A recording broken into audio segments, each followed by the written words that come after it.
Hi friends, வணக்கம். இன்றைக்கி மார்கழி 13வது நாள். நல்லபடியாக வந்து காலைல சாமி கும்பிட்டு இங்கே பாருங்கள், என் பையன் போயிட்டு வந்துட்டுருக்கான். இப்போலாம் அவன் என் கூட டெய்லியும் காலையில் லீவ் இருக்கிறதால சீக்கிரமாக எழுந்துடுறான் ஃப்ரெண்ட்ஸ். அதேமாதிரி காலையில் வந்து டிஃபன் செய்ய ஆரம்பிச்சிட்டோம். ஸோ இந்த உருளைக்கிழங்கு வந்து பார்த்தீங்கன்னா 1.25 கிலோ மேலே இருந்துச்சு. இது வந்து நல்லா தோல் சீடு, ஏன்னா பூமி கீழே விளையிறது எல்லாமே வந்து தோல் சீடு தான் வேக வைக்கணும். ஏன்னா நம்ம அந்த பட்டாணி கூட வேக வைக்கிறதால காலைல பையனுக்கு வந்து கஞ்சி காச ஆரம்பிச்சிட்டோம்.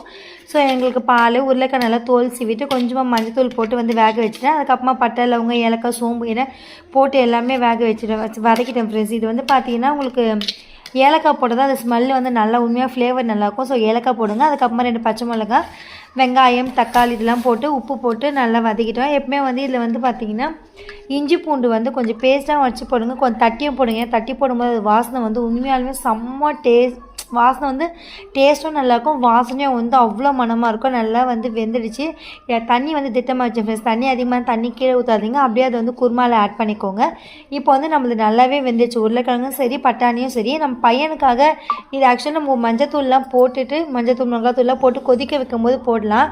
ஸோ நான் பையன் சாப்பிடுவான் அப்படின்றதுக்காக வந்து இன்னும் கொஞ்சம் நல்லா வெந்தால் நல்லாயிருக்கும், கொலன்னு இருந்தால் நல்லாயிருக்குன்றதுக்காக நான் பிஃபோராகவே போட்டுட்டு அதுக்கப்புறமா தான் வந்து நான் மிளகாத்தூள் உப்பு எல்லாமே போட்டிருக்கேன். உப்பு மஞ்சத்தூள் எல்லாமே போட்டு வந்து வதக்கின ஃப்ரெண்ட்ஸ். வதக்கிட்டு நம்மளுக்கு எந்த அளவுக்கு தேவையோ அந்த அளவுக்கு வந்து தண்ணி ஊற்றிடலாம்.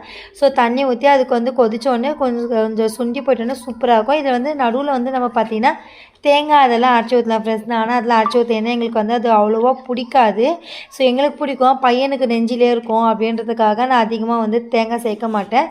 ஸோ இது மதியமும் நம்ம வச்சுக்கிறதால சூப்பராக இருக்கும். நல்லா கொதிச்சிச்சு, சுண்டி வந்துச்சு. உண்மையாலுமே இட்லிக்கு அவ்வளோ அட்டகாசமாக செம்ம டேஸ்ட்டாக இருந்துச்சு ஃப்ரெண்ட்ஸ். அதுக்கப்புறமா மதியம் நான்வெஜ் இருக்கிறதால ஈவினிங் நைட்டுக்கு வந்து வீட்டு அரிசியில் நார்மல் அரிசியில் வந்து கொஞ்சமாக சிக்கன் பிரியாணி